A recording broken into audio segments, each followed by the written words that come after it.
Hi, this is Rob Krekel, audio lead at Naughty Dog, and you're listening to the Sound Architect podcast.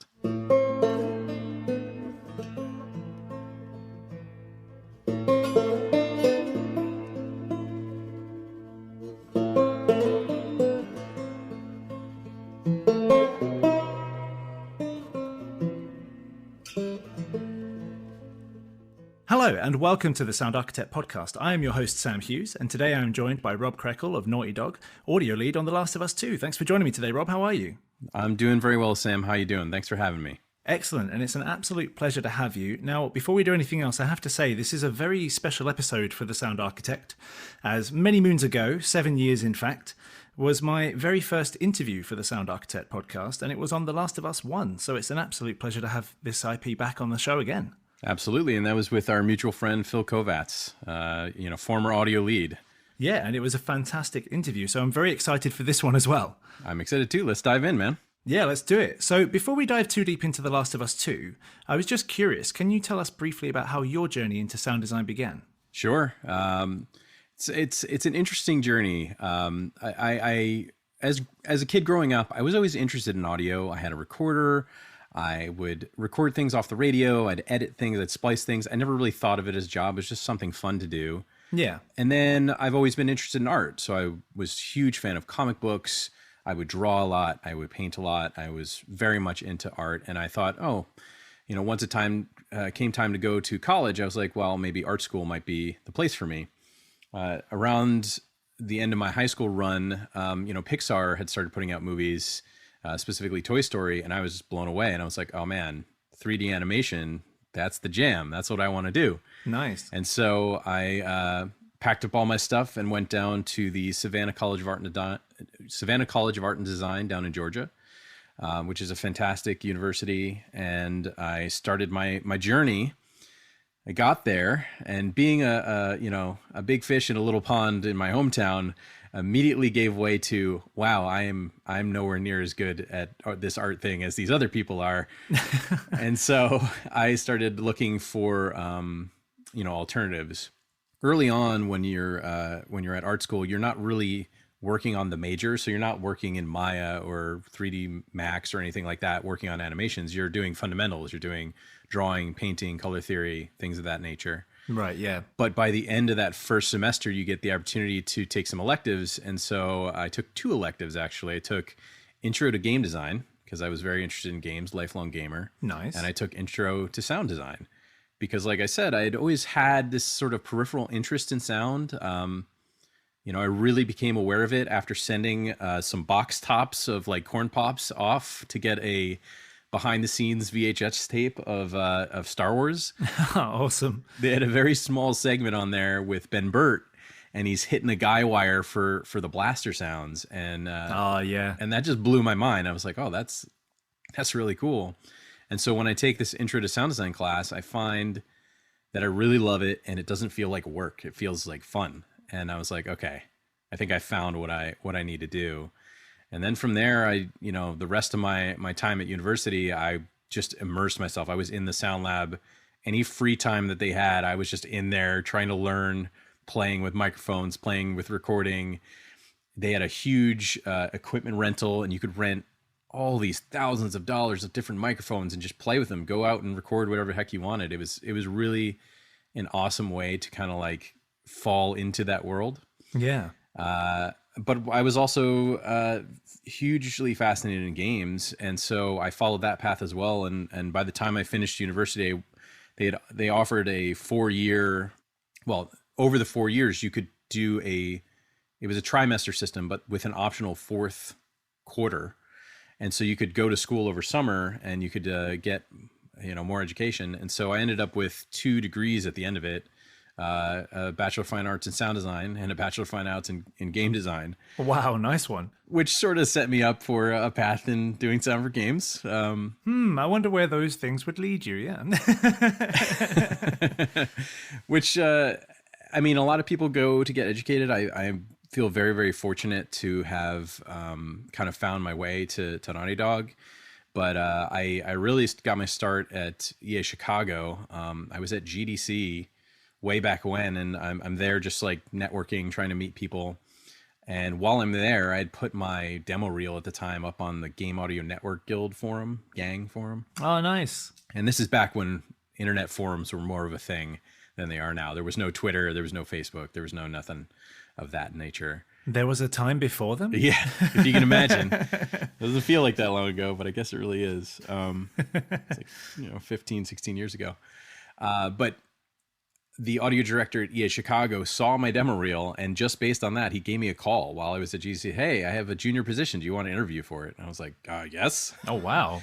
Which is, it's such an extraordinarily like rare and weird story, because that doesn't happen. That's not a thing that happens. No one sees your work on the internet and then calls you for a job interview. That's not these days. No, especially not. And because of that, I just feel super, super fortunate. And Greg, even to this day, is a good friend of mine, and he gave me my start in the industry. And then from there, just kind of went from EA Chicago, experienced the sort of bittersweet nature of the industry, and got laid off about a year and a half afterwards. Oh no. It's just part of the games industry in some way, unfortunately. But and then Greg brought me on again down in San Diego at Sony Online Entertainment, and I stayed there for a bunch of years and made some contacts, made some friends, and I got the opportunity to come work for Sony at Naughty Dog in 2011. And Uncharted 3 was my first Naughty Dog game, and then I never left. I just loved it so much. Loved working at Naughty Dog. I was just like, this is my place. Telling stories, working on super high fidelity games. I can't go anywhere else. Yeah, awesome. So you've been there like 9 years now. Yeah. That's amazing. And so when did you become audio lead, if I can ask? So I became audio lead just about 2 years ago, a little bit over 2 years ago, after Phil left to become basically director of sound over at Sony official. So he took a big bump, big career move for him. And, I was one of the only other full-time people at Naughty Dog at the time, and kind of have a pretty good tribal knowledge of how everything works there. And they decided to give me an opportunity to step up to be the lead there. And so far, so good. That's amazing. So that must have been mid-development on The Last of Us 2 then.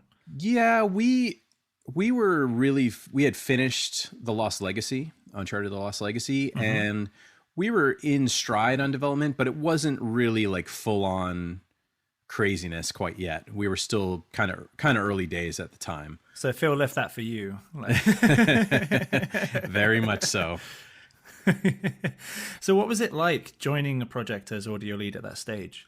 Well, I was already the senior sound designer on the project, so I was intimately familiar, and I had worked on the first game. So yeah, of course. It didn't really feel much different in terms of the early days. The big change came when the opportunity was there to hire more people and build a team. Right. Yeah. And that was something I'd never done before. I had ideas of how I would have done it and how I would like to build a team. And my good friend and senior sound designer at Naughty Dog, Neil Yucatel, we had kind of talked about how important building a team is. Even more important than the skills is kind of the people. Yeah. And so we very intentionally hired a group of people that I am incredibly lucky to have worked with. The team that we had on The Last of Us Part 2 is such a tremendous, good group of good people. Talented, yes, and passionate and hardworking, but really they're just all very good people, and I love them dearly. And in spite of how crazy game development can be, as you know, Sam. Yes, very well. the morale and sort of the team unity and the feeling on the team all the way through the end was really high and really wonderful and lovely. And that's actually my proudest accomplishment. This whole development is not so much the content in the game, but really the team that we built just turned out so awesome. That's amazing. And how many audio folks were on the game in the end, would you say?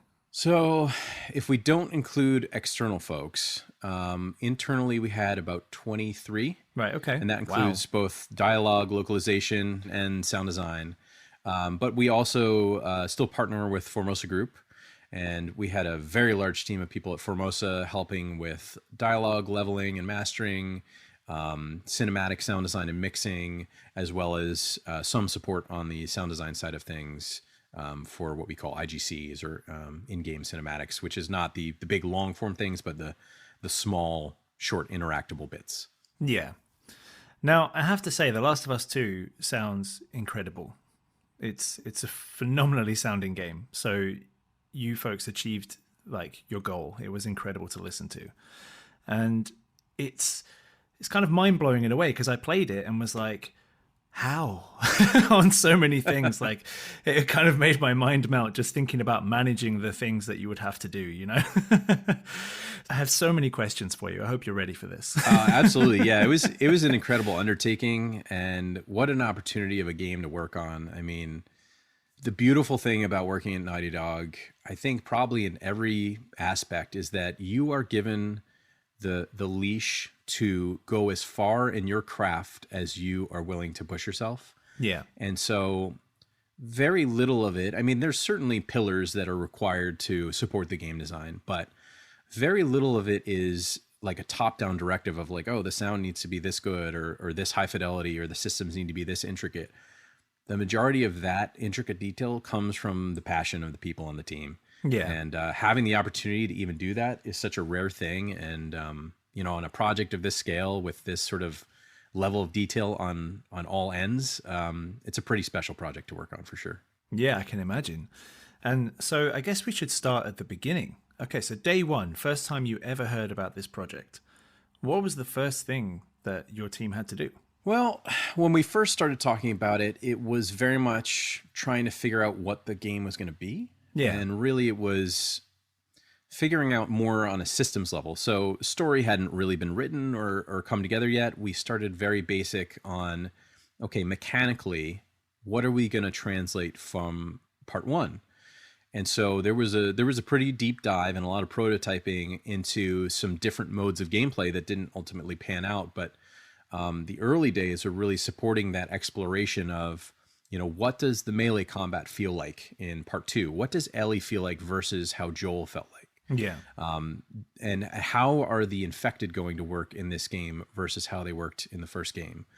And then there was the sort of beginnings of this new animation system, the motion matching animation system, which required a lot of rework on our end to really make work with the Foley in the game. And so we started getting into that and having lots of meetings trying to figure out exactly what we needed to tackle and where our biggest challenges lie.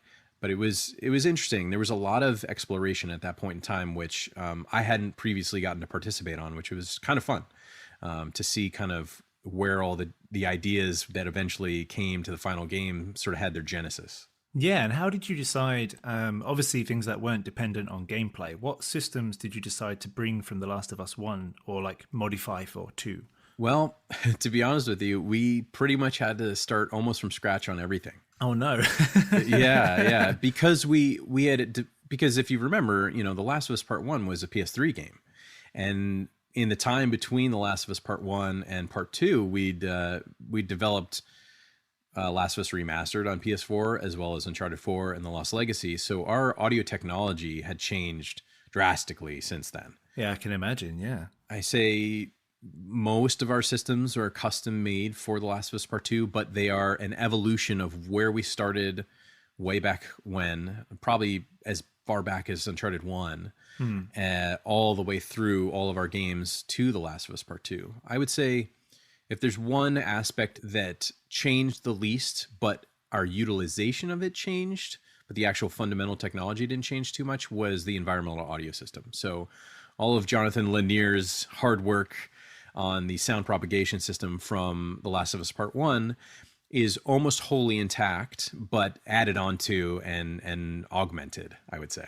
Yeah, and I'm really fascinated by that, actually. So how did you augment it, and what were the key factors of the environmental system that you used? So the things that we did to augment it are really based upon the weather that was required for The Last of Us Part 2. It takes place principally in the Pacific Northwest, and so lots of rain.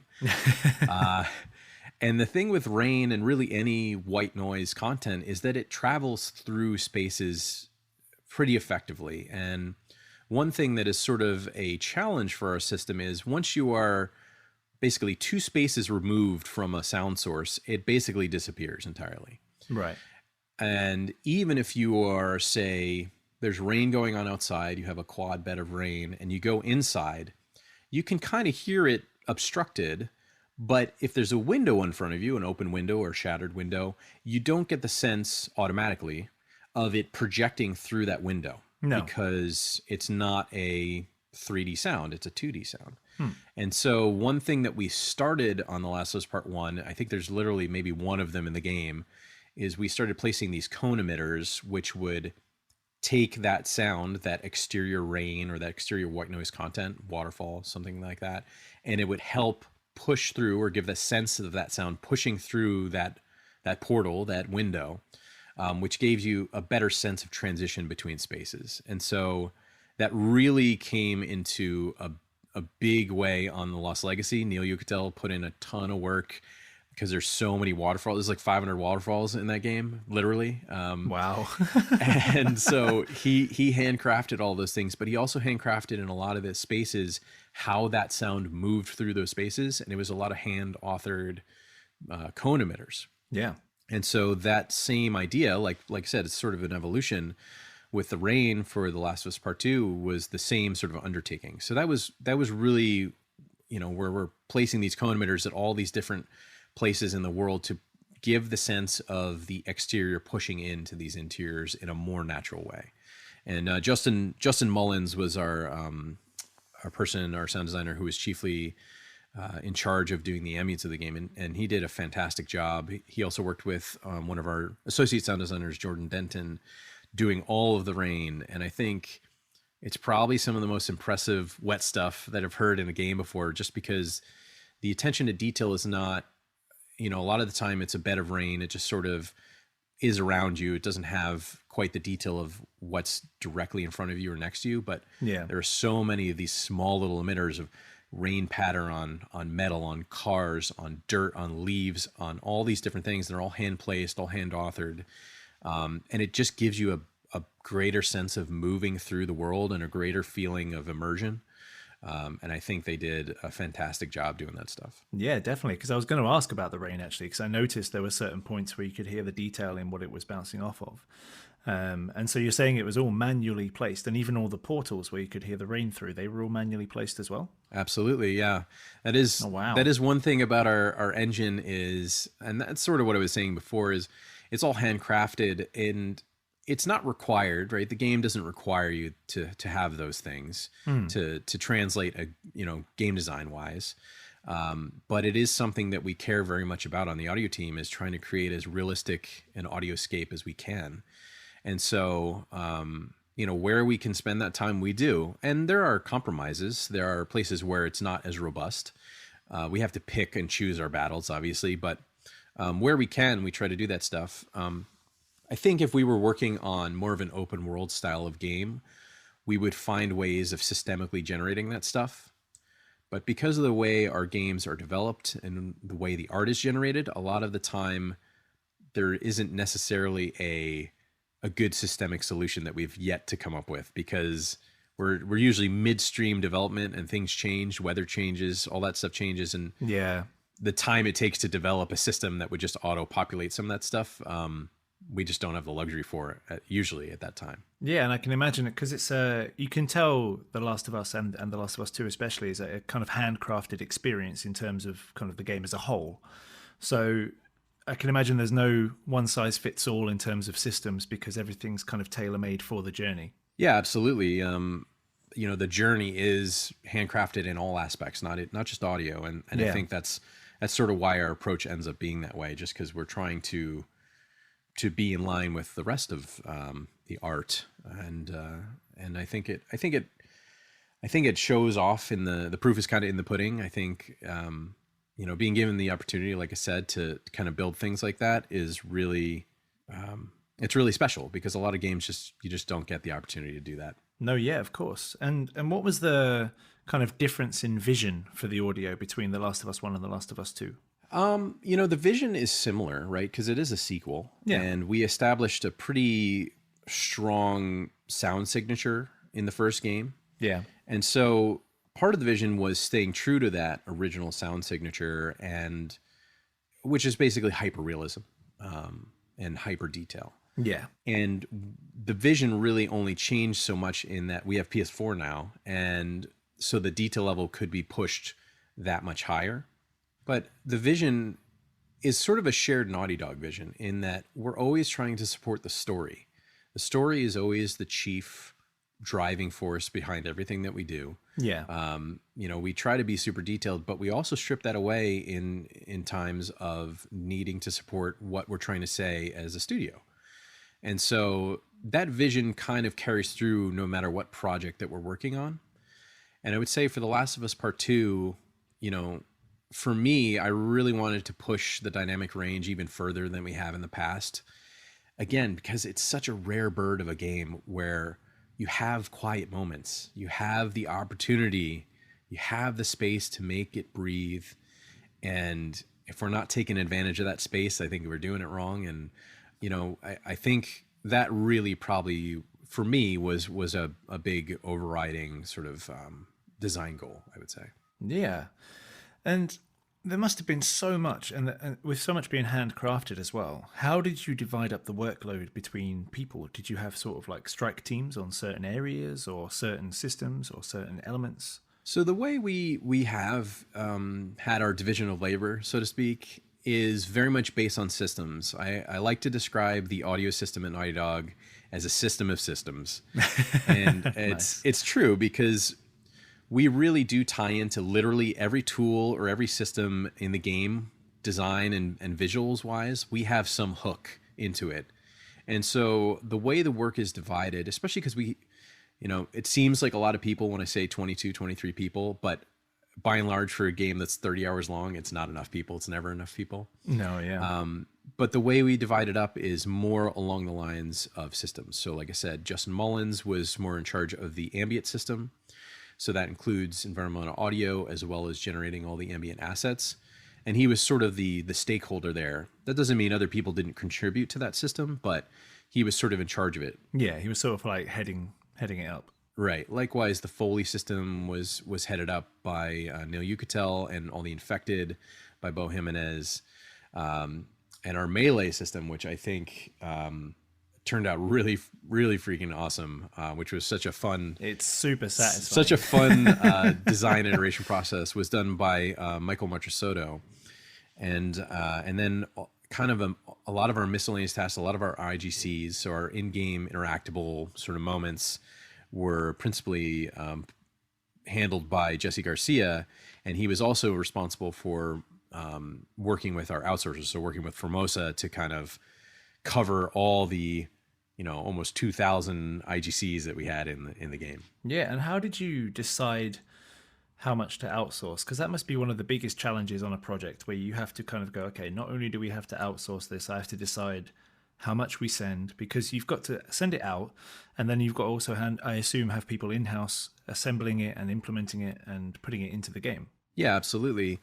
And we try to, and this sounds slightly derogatory, but it's not meant to sound that way. We send out as much of the easy stuff as we can. And by easy, what I mean is the less interactive that it actually is, the less input that it demands of the player, the less analog that it is, the easier technically that it is to sound design. So all of our cinematics historically have been outsourced. We used Technicolor in the past. We've used Sound Deluxe on the first game on part 1, and this time we've developed a very strong partnership with Formosa Group, and Shannon Potter and Chad Bedell over there have been our partners in crime on the cinematic end of things for a good couple games now. And they do a fantastic job, but by and large, the cinematics are linear, which makes them a bit easier to work on from a technical standpoint. From a creative standpoint, obviously, they're still... Yeah, in terms of the fact they won't change ever, if you know what I mean. Yeah. and that sort of holds true to these little IGC moments as well. So anything that is a system, we don't really outsource, but these smaller interactive moments, so simple door opens, simple shutter pulls, or window breaks, or not the interactive window breaks, but like cracking a window open to open it, that sort of thing. That's the stuff that traditionally gets kind of outsourced to Formosa Group, and by and large, they do a great job. Yeah, that makes sense. And speaking of the glass breaking system, as you brought it up, that must have been an interesting one to work with as well. Because is it some sort of particle system once it's been broken that you had to kind of attach to, or? So the window break system is kind of a cool amalgamation of a bunch of smaller systems. And Jesse Garcia, as mentioned before, he was principally responsible for that. I worked with him, I guided him on it, but he is honestly, he's the man when it comes to the broken glass in the game. But so it works on a couple different ways. There's a window that is a physics destructible. So we use Havoc, a custom version of Havoc, okay, which is a physics engine, and the glass itself is a destructible item. Okay. Once the player interacts with it and breaks it, it shatters into smaller pieces of physicalized glass that can also shatter, as well as a particle system for the smaller, finer bits. It also will spit out decals onto the ground, which represents the finer bits that are now laying on top of the ground geometry. Oh, wow. And so the sound itself is an extremely granularly made sound. Jesse did an awesome job sort of breaking up the different components to what that sound is, both to keep it efficient so that it runs well when you're blowing up like 10 of these things at once. Yeah. But also sounds super detailed and interesting every time that you break it. And so there's one important element for me, that satisfaction of breaking a window, is this sort of total thunk element. It's the tone of the pane of glass before it shatters. Yeah. And so we worked a bit on coming up with different tones, and Jesse, like I said, did a great job in scaling those up or down depending on the size of the window. In addition to that, there's sort of a crunch and crack. And I know he would want me to say that he used a little bit of electricity, a little bit of a spark, as helping that sort of crack to read really well over the din of whatever's going on. And in addition to that, there's obviously lots of debris. And then there are also the physical sounds of the larger chunks of glass, which are actually generated by Havoc. So we get impulse events that then trigger the correct size of impact for these little shards of glass. And they also react if the player goes over and kicks them. They'll slide, they'll scratch, they'll move. But like I mentioned before, those little decals that get printed down on the ground, which represent the small bits of glass, then ties into the Foley system. And so that you get a nice layer of crunchy footstep exactly where that glass lays on the ground. So it all comes together to make sort of this beautifully detailed, realistic, satisfying glass system that it's a joy to watch people play the game, because a lot of people will just go by and just like smash every single window as they're playing the game. It's like, yes, we did something right. It must feel satisfying. So I'm definitely proud of what the guys were able to accomplish with that one. Yeah, and remind me, you have all your own bespoke tools. You don't use any middleware or anything. We do use a middleware. It's called Scream, and it is a Sony proprietary middleware, but it is, we sort of have our own custom branch of it. We can write directly to the tool if needed by our programmer, Jonathan, but we also have an amazingly close relationship with the Sony Tools and Tech group. Carlo Vogelsang is the lead of that department, and him and his team of programmers are almost an extension of Naughty Dog at this point. Like, they put in features and put in optimizations for us extremely rapidly, more rapidly than any middleware you could expect. Like, if you were working with Wise, you can put in feature requests, and if you're willing to pay, you can get them reasonably quickly. But we have these guys on I can text Carlo right now and be like, hey man, can we change this about Scream? And usually we'll have it in a day or less. And oh wow, that is some dedicated support. Yeah, right? I was gonna say that again. It's one of these really fortunate things that we have. We've built these relationships over so many years, and it's lucky because so many games just don't get. It's impossible to have that support, and we have it. And I feel super fortunate that we have such a close relationship with that Tools and Tech team, because they are an awesome group of programmers. Yeah, with something like the glass system as well, all I can think about is optimization and randomization. Mm-hmm. Like, how do you handle that amount of randomization and assets? Because, like, for example, in Wise, you wouldn't want to do crazy amounts of variation, but you'd want enough. And then how does Sony Scream handle that in The Last of Us 2? So you can make little, basically, buckets of different asset types. So the tonal asset, the crack asset, the debris. And you don't really need that many variations of each. Like, if you have 3 variations of each and they're randomizing between the group of them, You can get a pretty good chunk of different sounds happening, especially because you can randomize delays in between each component of the sound. You can randomize the pitch, you can randomize the volume. It's kind of simple, more basic game audio stuff. But when you combine it with the other systems, that's really what helps to make it have more variety, so that the physicalized impacts of the smaller shards, those have their own set of different buckets of large, medium, small impacts and slide sounds. The way that we optimize that, though, is that once you break the glass initially, rather than allowing 50 of these shards to play sounds all at once, we actually delay when those physicalized sounds will start playing. And so that way you're only playing about 3 or 4 actual sounds at once when you break a window. Right. Okay. And then once a certain period of time has passed, these other sounds will come in to kind of fill out the back half of the tail. And that's something that's like critically important. We've found over the years, anything that shatters or is a large group of these physical objects can create lots of impulses and lots of sounds very quickly. And so yes. that is something we absolutely had to optimize. We first really ran into that on Uncharted 4 when we were working on the downhill chase in the Jeep, because that Jeep smashes through about a couple hundred physics objects on its way down. Yes, I remember that. And one of these physics objects was actually a basket of lemons, and each lemon had sounds that it would trigger, and we're talking about like maybe a dozen lemons. Yeah. So you crash into this lemon, and it would crash the game because it would try to trigger so many sounds all at once. All it took was a basket of lemons, huh? A basket of lemons. That's it. Yep. And if you had that basket of lemons and you were just playing on foot, it would be this super detailed, like, oh, every lemon is making a bounce sound and a roll sound. Awesome. But when you're driving a Jeep, maybe that detail is a little bit wasted. So yeah, maybe it's not your priority right away. That's right. We were able to, come up with some good optimizations while doing that. And we've carried those methods and those optimizations all the way through The Last of Us Part 2. Yeah, because I was wondering whether you lent more on optimization asset side and kind of implementation wise, or whether it was kind of handled by the engine or the middleware that would kind of help reduce the kind of memory load or CPU usage. Yeah, I mean, the answer is kind of all the above. Memory load is more or less managed by hand. We decide when we need to load our sound banks and things like that. There are a couple automatically loaded things here and there, but by and large, we have our memory map up almost all the time, just keeping constant vigilance on how much we're using. But in terms of CPU optimization, we did actually on this game add a lotting system that we hadn't had before. So we already had our sort of PDR mixing that we've had in the last couple games. Parametric dynamic range is what Jonathan likes to call it. Yeah. And that allows for different volumes and different mixers at different contextual moments in the game, which by and large gets us a lot of the way there, because it makes things that are unimportant at certain times inaudible and in some cases not even try to play.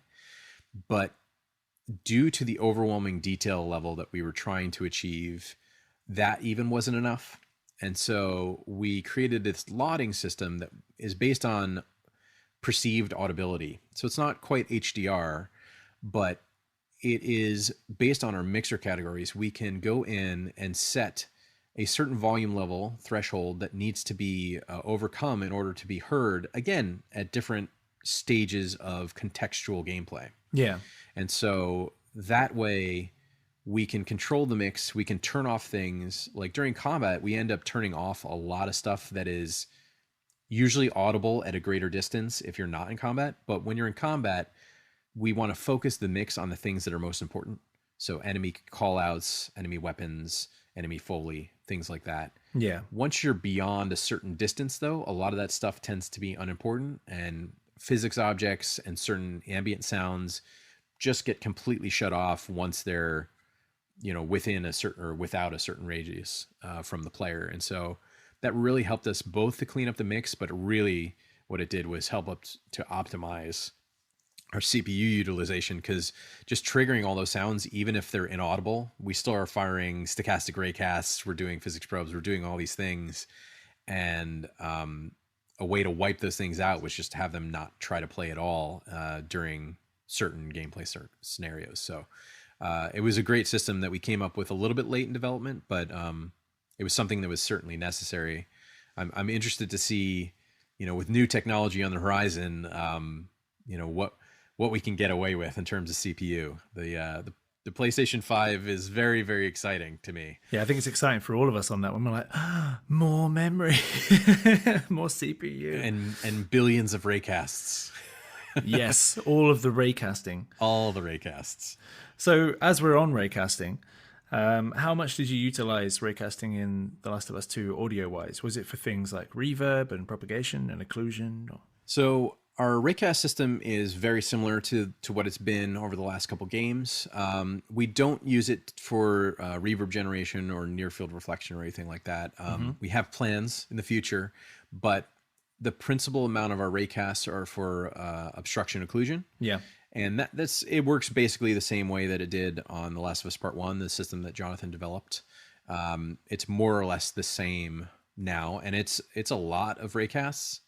The interesting thing about the PlayStation 4 compared to the PlayStation 3, it actually is less efficient with raycast than the Cell processor was. The Cell was really great with raycasting, and we actually could fire more rays for audio on the PS3 than we could on the PS4. Oh, wow, that's surprising. Now, it's not an order of magnitude difference. It's actually a small difference, but it's one of those things that is that was a little disappointing about the PS4. It was like, oh man, we were hoping we could like up our game in terms of how many rays we're firing at any given moment. Yeah, I mean, you'd expect to do more of everything, basically. But that was one of those challenges that early on we had to go, okay, well, the old system works pretty well.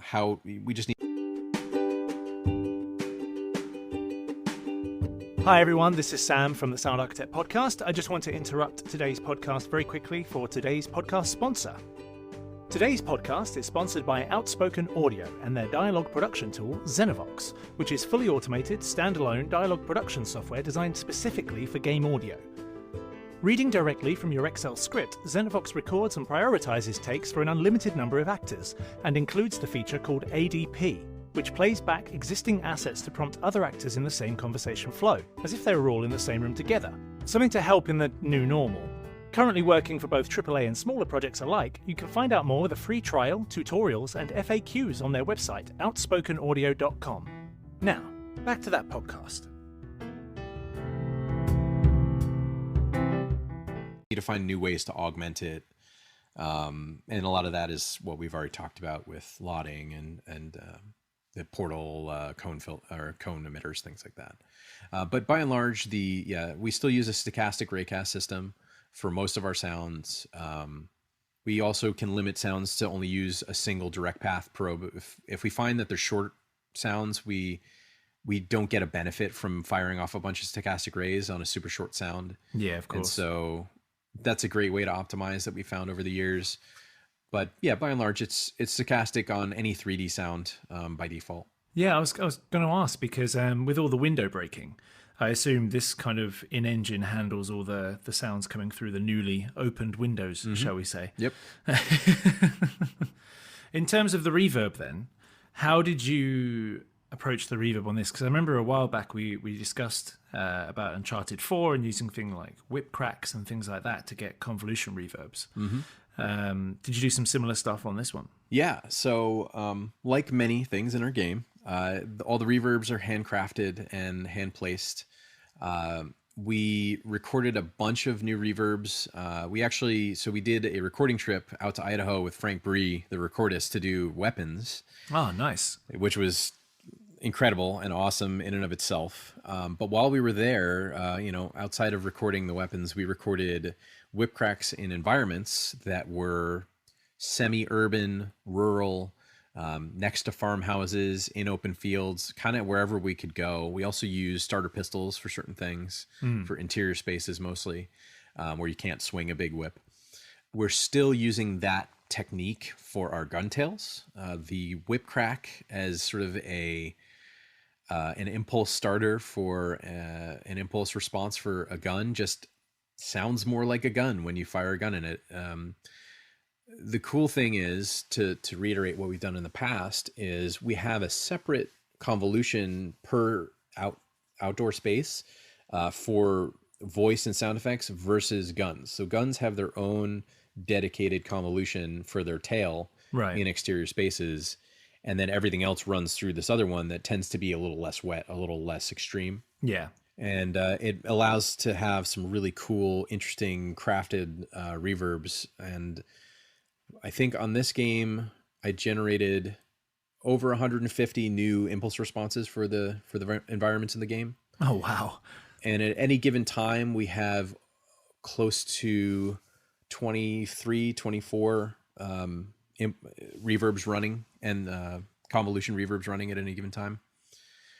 One really cool feature, and this is not necessarily an environmental reverb thing, but this is something new that I worked with Jonathan on that was something that always bugged me in the past. And we had a bit of technology that we hadn't used yet in Scream in our middleware. And this was a thing called a rendering submix. And what this rendering submix allows you to do is send things through it and use a short convolve. And I'm like, oh man, what's a short convolve that we could use this thing on? And I think the original idea was like you would send different noise-based assets through this thing, and you could like change the way they sounded. So you could like have footsteps that get generated through this process that then sound like metal, they sound like wood, based on different impulses. Oh, wow. We didn't use them in that way. If we found out they weren't quite efficient enough to run footsteps through, we could only run a handful of these things ever at once. Right. And so what we did instead was, one thing in previous games that we found lacking was the futzing when you have a gas mask on. And so in previous games, it was just sort of a filter and a little bit of distortion that all happened in real time. And it was okay. It was serviceable. It worked. But in The Last of Us Part 2, we have a lot of sections of game where you go from gameplay lines, gameplay dialogue using a real-time filter to a cinematic that's using a baked-in convolution, reverb, mask, speakerphone, something, like a nice high-quality sounding, realistic sounding gas mask.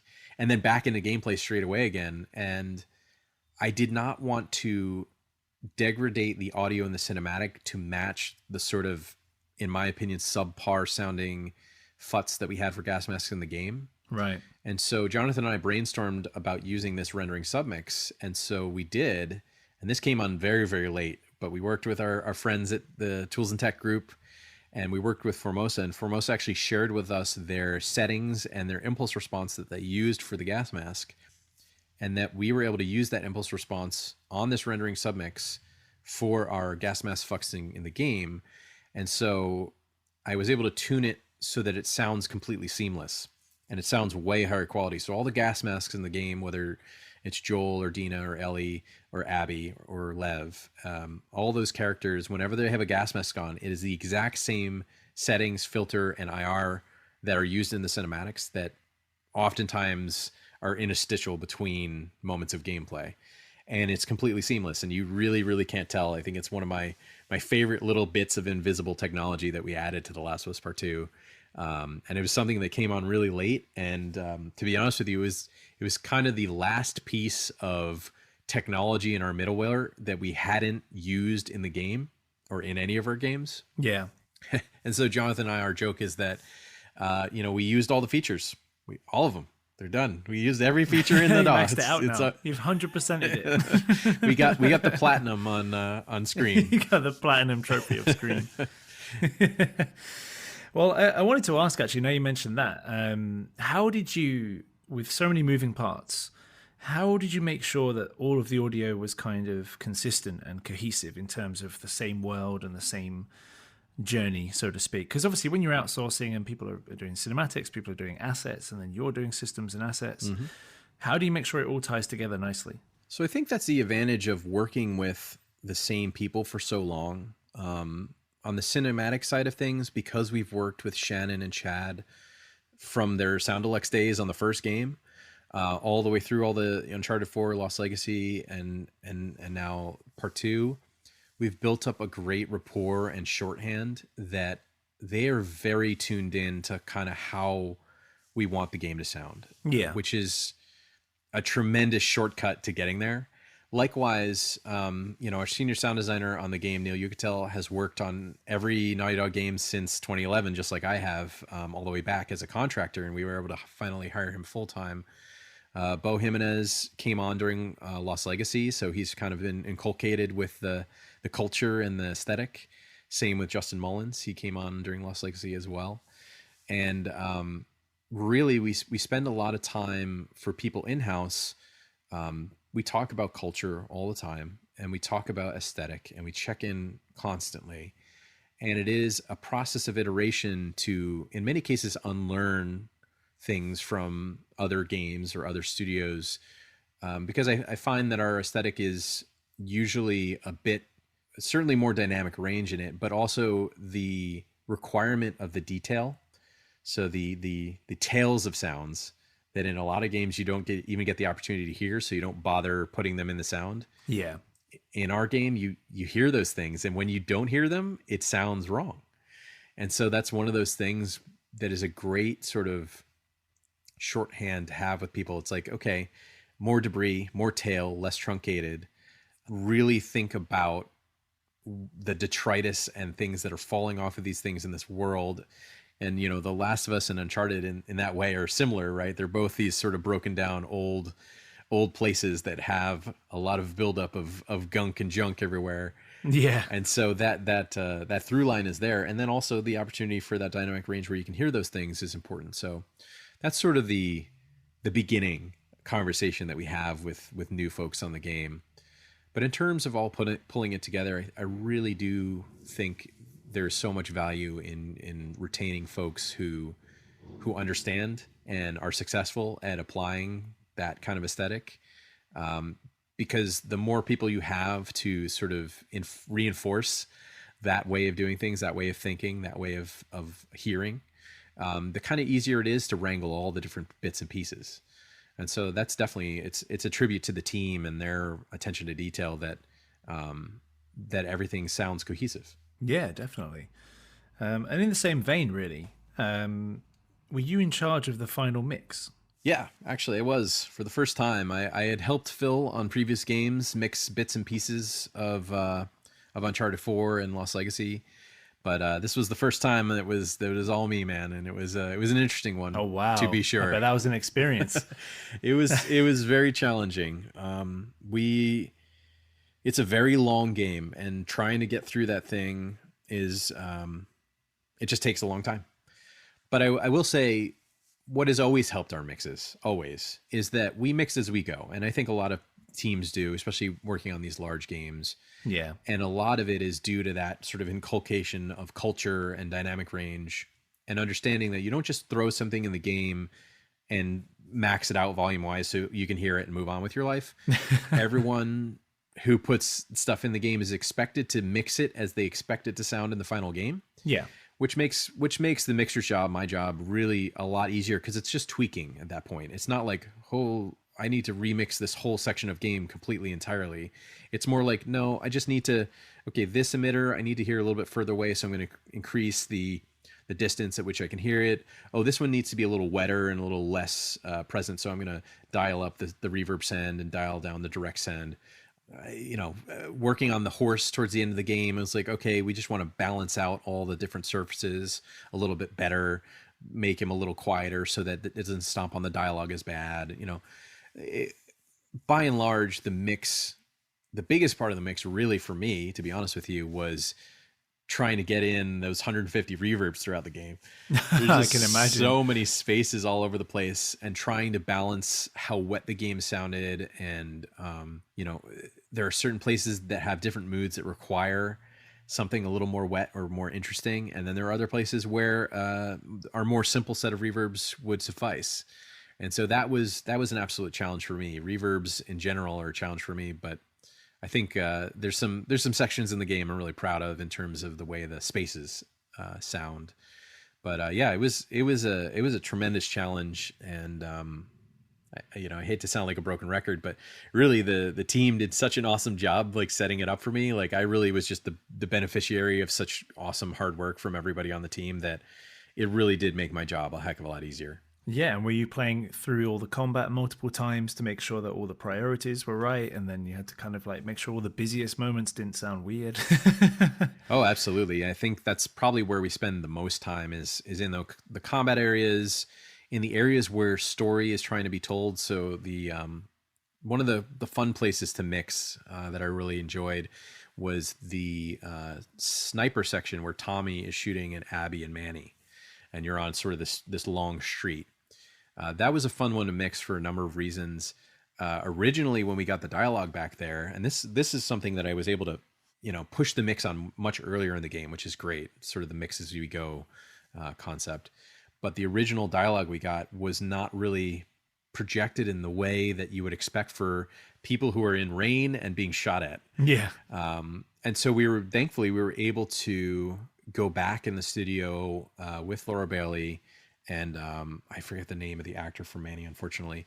But we were able to go back in the studio and get new lines from those guys and get more projection, get more urgency, get something that contextually makes more sense, which helped the mix there, because then I don't need to turn down the rain as much. I don't need to turn down the guns as much.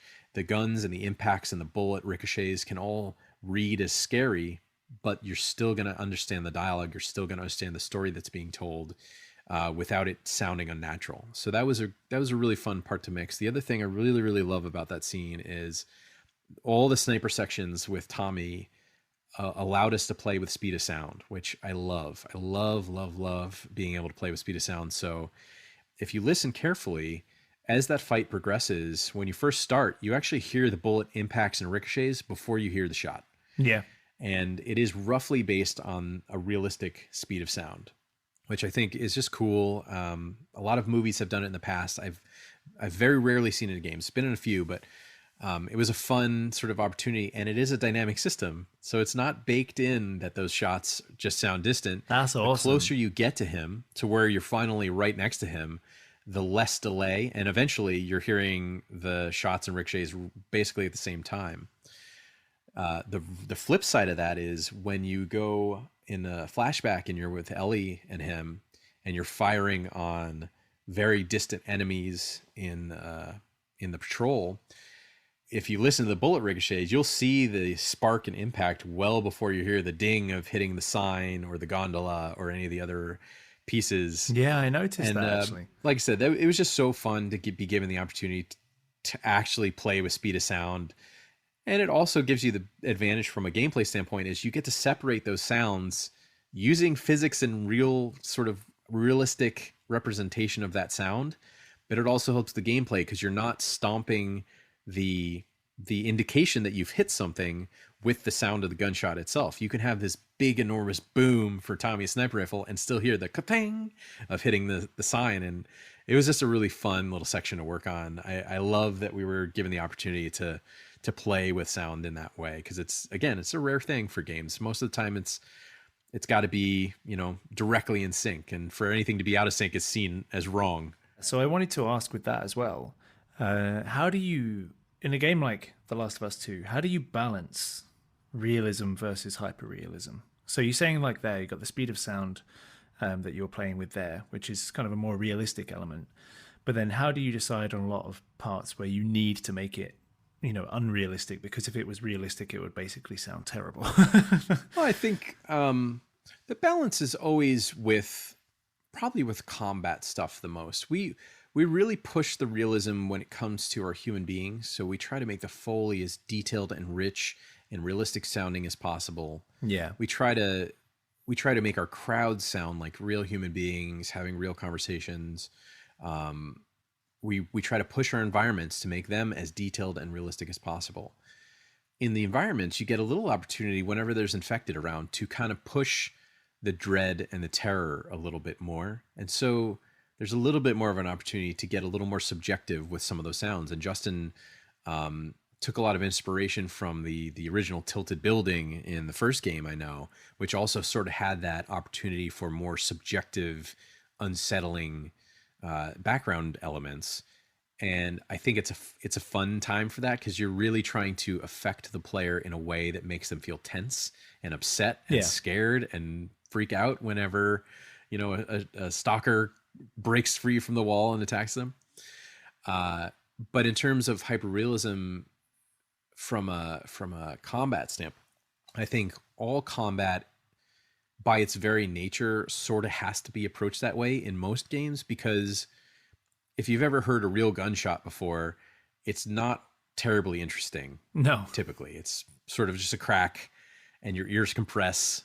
The thing you remember about a gunshot, if you've experienced one, is very much like experiencing fireworks, is the physical reaction of your body more than what you hear with your ears. Yeah. What you hear with your ears is just a boom, a bang, but the shudder and like shake of your body, feeling that thump in your chest, it's hard, if not impossible, to recreate that in a home setting.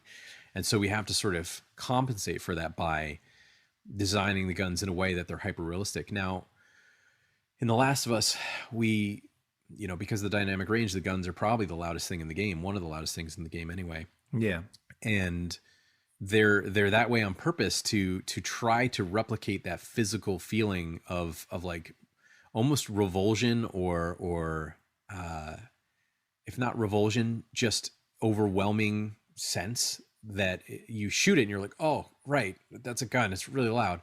And it almost makes you not want to do it in a way, which is something, again, it's not really the standard way of doing things. A lot of times in games like Uncharted, the guns are approached completely differently because you're firing them all the time. Yeah, it's a very different kind of system. The guns in The Last of Us tend to be much louder, much more full-bodied, much more reactive with the environment. And likewise with the melee system, we really dig into the violence of it, and it's for that same reason. We want to make you feel uncomfortable. It's not like, oh, awesome, I totally killed that guy. It's like, you just want people to feel kind of sick about it and not happy about it. And that's, again, it's a very different goal to what most games want to give you. Most games want to give you that, like, yeah, totally killed that guy. And that is never the goal for us. And though those things may feel satisfying and violent, I think by and large, I've watched a lot of streams of people playing this game. At least initially, people are really taken aback and kind of grossed out by the sort of grotesque nature of our melee design, which is the goal. The goal is to make it feel more uncomfortable. Yeah, and I think the detail lends to that because it does feel like a very visceral experience. And like you say, you are kind of doing stuff, but you do feel like you're doing it out of survival and you don't really want to do it. Right, exactly. So one of the last things I wanted to ask about actually was the handling. There's two things I want to cover. There's the handling of the surround sound mixing for the game and also the plethora of accessibility options that you have. Sure. I'll tackle accessibility first just because it's an interesting conversation, actually. Accessibility came to us very early on in development. It was a internally driven goal for the studio, driven by a couple designers at the studio who had visited a conference and had tried to push accessibility in Uncharted 4 and gotten, little ways of the way there. But it really got picked up by the whole of Sony at that time as a goal for better inclusion for all types of gamers. And so it started very early on with concepting and brainstorming from a group of designers trying to figure exactly what was possible given the scope of the already ginormous game we needed to create. And I have to be honest with you, Sam, when I first heard about the amount of work that was going to needed to be done by the audio team, I said, absolutely not. Well, it's a very daunting amount from the looks of what's on the options. I was like, I don't see the value. It's such a small audience. And I'm happy to say I was completely wrong in thinking that way.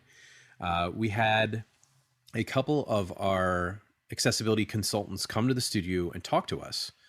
And once you talk to these people, you realize they just want to play the game and they don't want to be handheld. They don't want to have, just hit one button to win.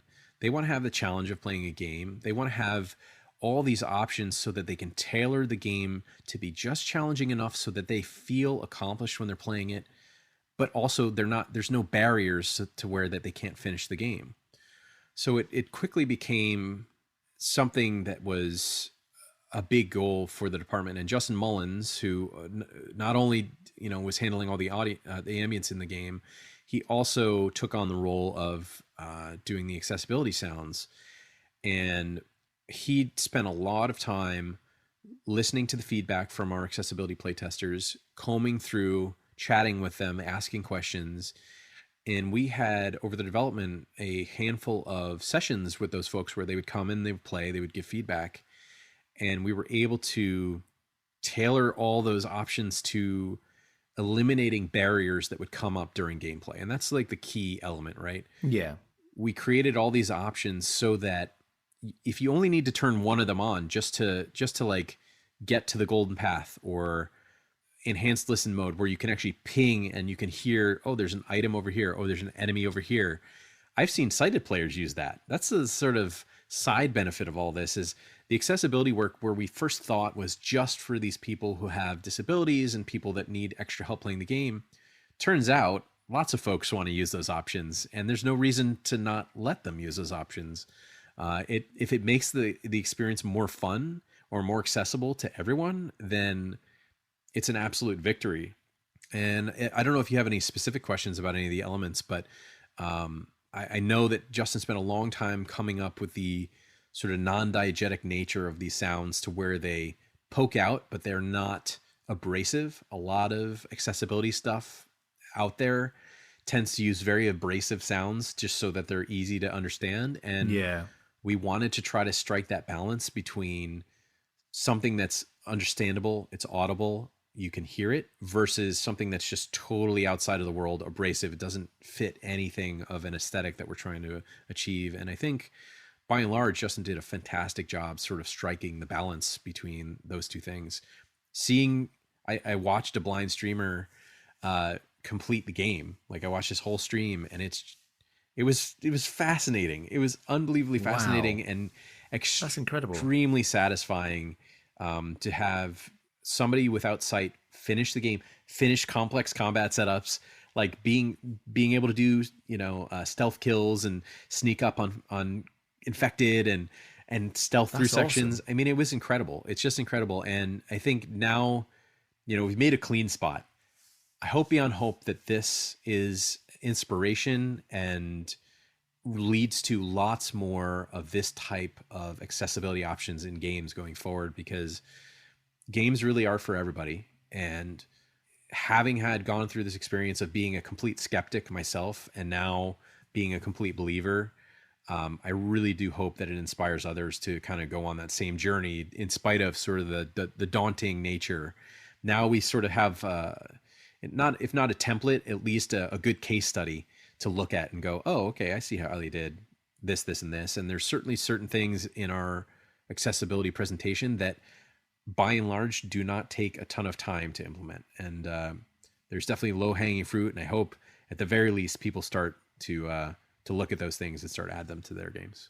Yeah, fingers crossed it kicks off a kind of spark of inspiration for other studios, and that it kind of gets added to the budget and the production pipeline. Absolutely. So yeah, my final question is to ask about the the surround mixing. Mm-hmm. I wanted to ask how you handled the surround mix. Did you do like a full 7.1 mix or Atmos mix and then just kind of down mix it for everything else? Or how did you handle the surround? So we're not quite at Atmos yet, unfortunately.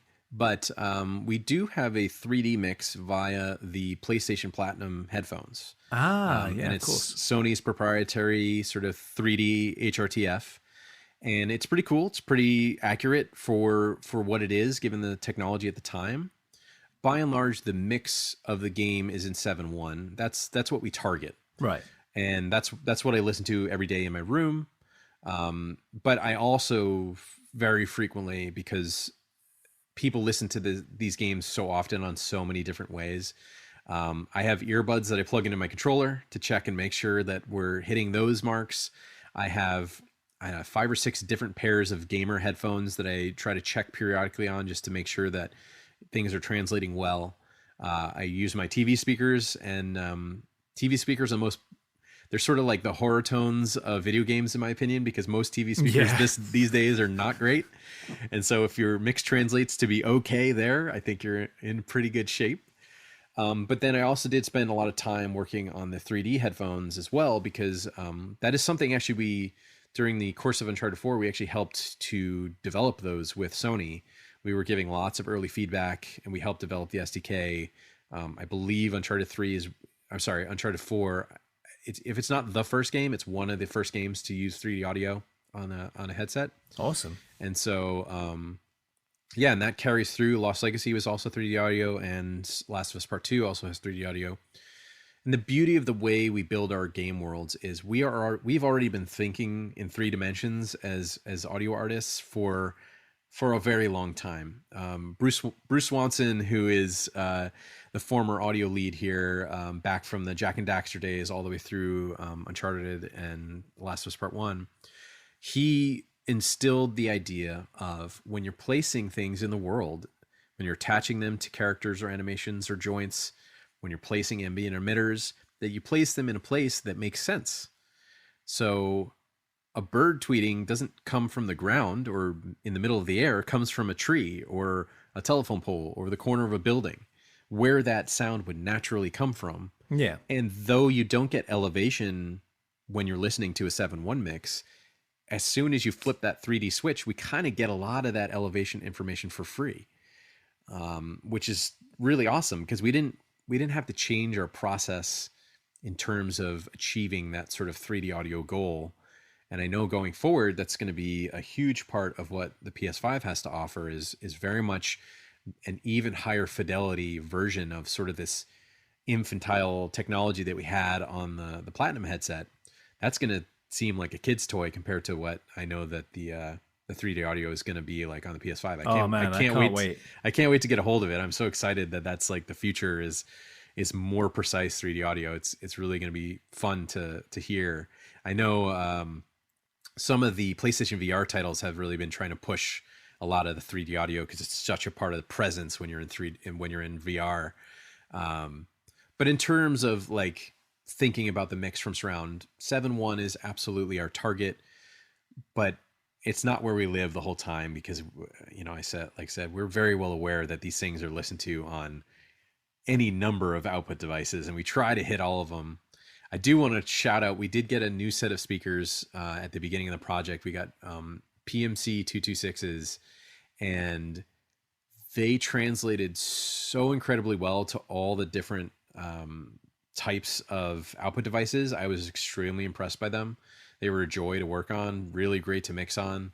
They sound incredible. They're super flat, even at low volume, which is something that I enjoy because I don't always listen to everything screaming loud. I try to save my ears when I can. It's a good job not to, really. Yeah. So the one thing that I really loved about them is they sort of one of their calling card features is that when you turn it down, you don't get frequency roll off at lower volumes, which is really nice because that means you can kind of save your ears and still know you're hearing everything. Yeah, that's good. And that was really super helpful in trying to get everything translated across these various different devices. Awesome. Well, I have to say thanks again for your time, Rob. It's been an absolute pleasure having you on the show, and I hope you'll join us again soon. Oh, Sam, it was a blast, man. I'm super happy to represent Naughty Dog and continue the sort of legacy of Phil. Yes, definitely. I love Phil, and I hope that I did a good job in sort of continuing forward. And I really appreciate you having me on, man. I love your podcast. I love what you do on the Sound Architect,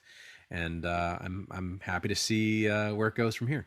Oh, thanks very much for the kind words. And likewise, hopefully it's not 7 years again before we get to talk again. Indeed. Awesome. Thanks, Rob. Cheers.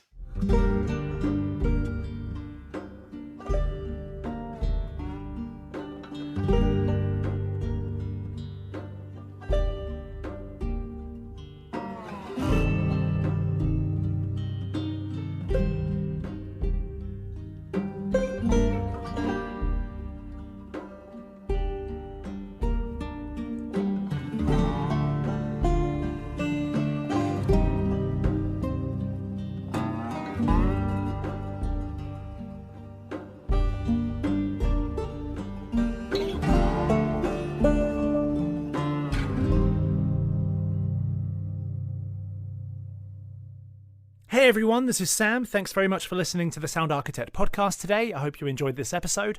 If so, there are many ways you can support the show, which is incredibly appreciated.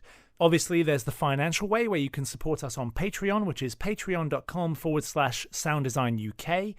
However, there are many other ways which also help, such as liking, subscribing, reviewing, commenting, and sharing via whatever channel you listen on.